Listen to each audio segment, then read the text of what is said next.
किताब उर्दू अफ़साना ऐद हाज़िर में जिल्द 2 मरतब राबिआ रुबा। अफ़साना निगार जावेद अख्तर चौधरी। पैदाइश 11 नवंबर 1940। तालीम मुख्तलिफ डिप्लोमा कोर्सेस। तसनीफ़ हिसार-ए-सात शेरी मजमुआ 1999। एक फुर्सत गुनाह अफ़साने 2000। हुर्फ़े दुआ अफ़साने 2004। ठोका अफ़साने 2012। हमसूरत घर कुछ ख्वाबों के 2013। हवा अफ़साना हवा में ना गर्क़ दरिया मोअज़्ज़ज़ क़रीन मैं कहानी हूँ। ये जो चंद सतरें मैंने लिखी हैं, मुमकिन है ये कहानी मरोजा फ़नी मेयार पर पूरी ना उतरें। एक वाक़या मेरी नज़रों के सामने रूनुमा हुआ। इस वाक़ये ने मुझे मुतासिर किया।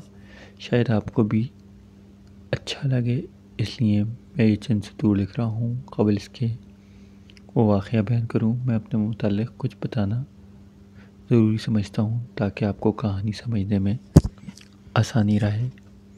मेरा नाम एडी गोरा है, यानी मैं अपने कारोबारी हलक़ों में गुज़िश्ता 20 सालों से एडी गोरा से नाम से जाना और पुकारा जाता हूँ, जबकि अल्लाह दिता मेरा वो नाम है जो पैदाइश के वक्त रखा गया था। मैं पोटोहार के एक छोटे से गांव चक्का पिका में पैदा हुआ। मेरी रंगत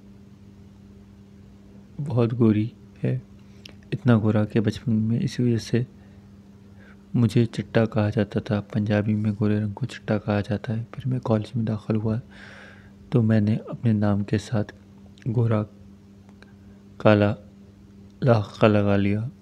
बरतानिया आया तो मैंने अपनी तालीम जारी रखी और पूरी कोशिश की कि गोरों जैसे की गुफ्तगू करूँ, और मैं कोशिश में ख़ासा कामयाब हुआ हूँ। अब मैं असल वाक़ये की तरफ आता हूँ। मैं अपने कारोबार के सिलसिले में मैनचेस्टर से लंदन 2 बार जाता हूँ। पहले मैं गाड़ी में बैठते ही अखबार पढ़ना शुरू करता था। अब पिछले चंद बरसों से अपना लैपटॉप साथ रख लेता हूँ। सफ़र के दौरान लैपटॉप पर काम करता रहता हूँ। मैंने गोरा होने का कुछ फ़ायदे और कुछ नुकसान भी उठाए हैं। जब मैं पहली बार बरतानिया से पाकिस्तान गया तो अपने कॉलेज के ज़माने के साथी राजा मोहम्मद अफजल से मिलने इसके आबाई गाँव कोहटा गया। कोहटा का एक छोटा सा गाँव है, इसका नाम दुनिया का नक्शे पर नुमाया है। यहाँ पाकिस्तान का एटमी घर है जो गैर ममालिक की नज़रों में खटकता है। मैं कोहटा के करीब से गुज़र रहा था, सोचा इसकी इमारत की 1-2 तस्वीरें ले लूँ। मैं तस्वीरें ले ही रहा था कि जाने कहाँ से 2 आदमी नमूदार हुए और मुझे अपने साथ लेकर चलने के लिए कहा, क्योंकि मैं अपनी ममनुआ इलाक़े की तस्वीरें ली थी। वो लोग मुझे गैर मुल्की सफ़ेद फार्म समझ रहे थे। इनके नज़दीक मैं कोई गैर मुल्की जासूस था। मैंने इन्हें बड़े मुश्किल से यकीन दिलाया कि गैर मुल्की नहीं बल्कि एक मुझे वतन पाकिस्तानी शहरी हूँ। मैंने उनके साथ फर उर्दू और पंजाबी में गुफ्तगू की, अपना शनाख्ती कार्ड दिखाया, लेकिन वो कोई बात सुनने के लिए तैयार नहीं थे। इसी असना में कोहटा के बड़े राजा साहब जो मेरे दोस्त के वालिद साहब थे, इधर उससे गुजरे। मैंने इन्हें पहचान लिया था। इन्हीं की वजह से मेरी ग्लू खलासी हुई थी, मगर अपनी गोरी रंगत से मैंने बहुत सारे फ़ायदे भी उठाए हैं। जो वाक़या मैं बयान करने जा रहा हूँ इस कहानी का सबब बना है। मैं अपनी मेडिकल कंपनी में काम से मैनचेस्टर से लंदन जाने के लिए रेल में गाड़ी सवार हुआ था। ये बुध का दिन था। डब्बे में कुछ ज़्यादा मुसाफिर ना थे।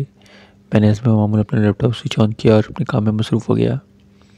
मेरे सामने नशिस्त पर एक जवान, जो ग़ालिबन 30 बरस के पेटे में होगा, एक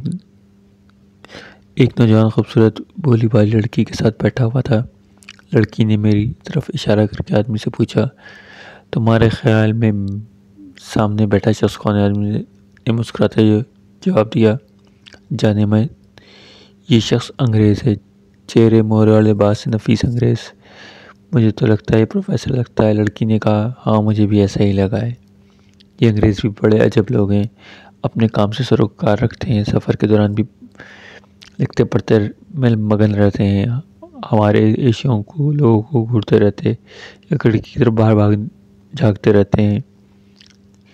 जान छोड़ो इस बात को, हम कोई और बात करते हैं। मुझे तुमसे मिले मुश्किल 2-3 घंटे हुए हैं, लेकिन ऐसा लगता है हम एक दूसरे को बरसों से जानते हैं। जब मैं कॉफ़ी बार में दाखिल हुआ और तुम्हें देखा तो पहली नज़र में घायल हो गया। वाकई तुम बहुत हसीन और सलीखे वाली हो। तुमने ये तो हद कर दी थी। मेरी वाली मेज़ पर अपनी कॉफ़ी लेकर बैठकर मुझे धीरे धीरे अपनी बातों में उलझाया। तुम बड़े बातूनी हो। हाँ, ये तो बात है। मैं बातूनी तो हूँ, मेरे काम की नौयत ही ऐसी है, मुझे बातूनी होना पड़ता है। तुम काम क्या करते हो? लड़की ने बड़े इश्तियाक से पूछा। मैं एक मेडिकल सोल्यूशन कंपनी में मशीर हूँ। ये एक टेक्निकल जॉब है, इसने सीना फुलाकर जवाब दिया। फिर इसने सिलसिला कराम जारी रखते हुए कहा, मेरी अच्छी खासी आमदनी है, लंदन के पॉश इलाके में फ्लैट है, तुम देखोगी बहुत खुश होगी। मेडिकल सोल्यूशन कंपनी का नाम सुनकर मैं चौंकना हो गया। मैं उनकी बातें सुनकर महसूस हो रहा था। अचानक मेरे मोबाइल की घंटी बजी। मेरी बीवी का फ़ोन था। हम हमेशा पंजाबी में बात करते हैं। मैंने नंबर देखकर फ़ौरन फ़ोन बंद कर दिया और इसे ब्रीफ केस में डाल दिया। मैं नहीं चाहता था मेरी बात सुनकर वो मुताद हो जाए। मेरा ख्याल था कि आदमी ने लड़की को फांस लिया था, इसे लंदन में अपने फ्लैट पर ले जाना चाहता था।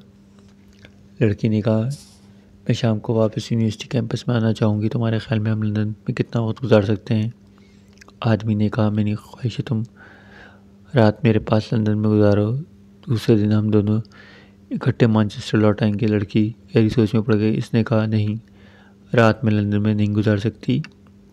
जहाँ जहाँ घूमना फिरना है दिन में घूम लेंगे। अच्छा, तो यूँ करते हैं। ये कहते हुए उस लड़की ने उसका हाथ अपने हाथ में ले लिया। उसकी आंखों में आंखें डालकर कहा, पहले तो मैं तुम्हें ऑक्सफोर्ड स्ट्रीट से शॉपिंग कराऊंगा, इसके बाद हम लाल हवेली में लंच करेंगे। लाल हवेली के खाने बहुत लजीज, उम्दा सर्विस और खुशगवार माहौल होता है। मालदार एशियाई और अच्छे सफ़ेद फॉर्म। वहाँ पहुँच कर लंच करते हैं। रात के वक्त तो मेज़ नहीं मिलती। उसने कहा, मैंने लाल हवेली के खानों की तारीफ़ सुनी है, लेकिन ना तो मुझे ऑक्सफोर्ड स्ट्रीट से कोई शॉपिंग करनी है और ना ही लाल हवेली के खानों का चटखारा लेना है। अगर हम लंदन का एक टूर ले लें तो मुझे बहुत खुशी होगी। हम घूमने घामने की किसी जगह सैंडविच ले लेंगे। आदमी ने नीम बेदिली से कहा और उसकी तजवीज़ मान ली। फिर कुछ लम्हे के तवक़्फ़ुफ़ के बाद बोला, ऐसा ना करें कि पहले हम अपने फ्लैट में चलें, थोड़ी देर आराम करें और फिर घूमने निकलेंगे। कहते हुए वो लड़की और क़रीब हो गया और हौले से उसके रुख़सार पर चुटकी ली। लड़की को इसकी हरकत नागवार गुजरी, लेकिन उसने कुछ नहीं कहा। थोड़ी देर बाद गाड़ी बर्मिंघम के रेलवे स्टेशन पर रुकी। आदमी गाड़ी से कहकर उतर गया, मैं तुम्हारे लिए एक चीज़ लाता हूँ। चंद मिनटों बाद वो वापस आया तो उसके हाथ में छोटा सा पैकेट था। इसने लड़की को पैकेट दिखाते हुए पूछा, बताओ इस पैकेट में क्या है? लड़की के चेहरे पर हल्की सी मुस्कुराहट फैली हुई थी। इसने कहा, चॉकलेट नहीं, कुछ और है। वो चाव से बोला। लड़की ने ख्याल लगाते हुए कहा, फिर बालों में लगाने वाली कोई क्लिप होगी? ये भी नहीं। कोई परफ्यूम? बिल्कुल भी नहीं। तब लड़की ने उकता कर कहा, तुम ही बता दो। आदमी ने लिफाफे से पैकेट निकाला। ये कंडम का पैकेट है, इसने हंसते हुए कहा। Banana flavour? लड़की ने कहा। वाह, खूब, कंडम के भी फ्लेवर होते हैं। आदमी के लबों के कोने में हंसी फैल गई। और भी कई फ्लेवर होते हैं, मसलन ऑरेंज, स्ट्रॉबेरी वगैरह वगैरह। क्या तुमने पहले कभी इस्तेमाल नहीं किए? लड़की बड़ी अदा से, मुझे इसका तजुर्बा नहीं है। आदमी से रह जाते हुए पूछा, अच्छा ये बताओ तुम्हें कौन सा फ्लेवर पसंद है? मुझे तो स्ट्रॉबेरी पसंद है, मगर हम क्या कोई और बात नहीं कर सकते? आदमी ने खामोश से उसका हाथ अपने हाथ में लिया और उसे सहलाने लगा। इतने में ऑक्सफोर्ड का रेलवे स्टेशन आया तो लड़की ने उससे कहा, अब मैं तुम्हारे लिए तोहफा लाती हूँ। आदमी साथ चलने की ख्वाहिश की तो लड़की ने मना कर दिया, नहीं, मैं बस यूँ गई और यूँ आई। इसने चुटकी के इशारे से बताया, फिर गाड़ी से उतरी और नज़र से गायब हो गई। आदमी चुप वापसी का इंतज़ार करने लगा। कुछ वक्त के बाद इसकी बेचैनी बढ़ने लगी थी। थोड़ी देर बाद गाड़ी चल पड़ी। लड़की का दूर दूर तक नामो निशान न था, जाने वो कहाँ गायब हो गई थी। आदमी गाड़ी के दरवाजे से उसे झाग भी आया था। फिर झंझाट से बेख्तियार इसके मुँह से निकला, यू स्टूपिड बिच। मैंने सर उठाया और पूछा, क्या तुम्हारी दोस्त से गाड़ी छूट गई है। नहीं, मगर अच्छा हुआ वो चली गई, वरना वो किसी मुश्किल में फंस जाता। किस्से इसके चेहरे पर आया थी। हम दोनों बातें करने लगे। इसने मुझे बताया वो एक मेडिकल सोल्यूशन कंपनी में बतौर कंसल्टेंट काम करता है।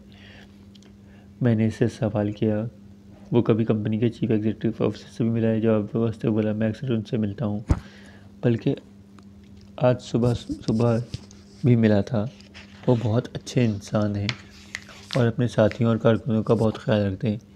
फिर मेरी तरफ उसने गहरी से पूछा, और आपका मशगला है क्या है, मुलाजमत या बिजनेस? मैंने अपना कार्ड उसे दिया। कार्ड देखते ही लम्हे भर इसके चेहरे का रंग धुंधला हो गया।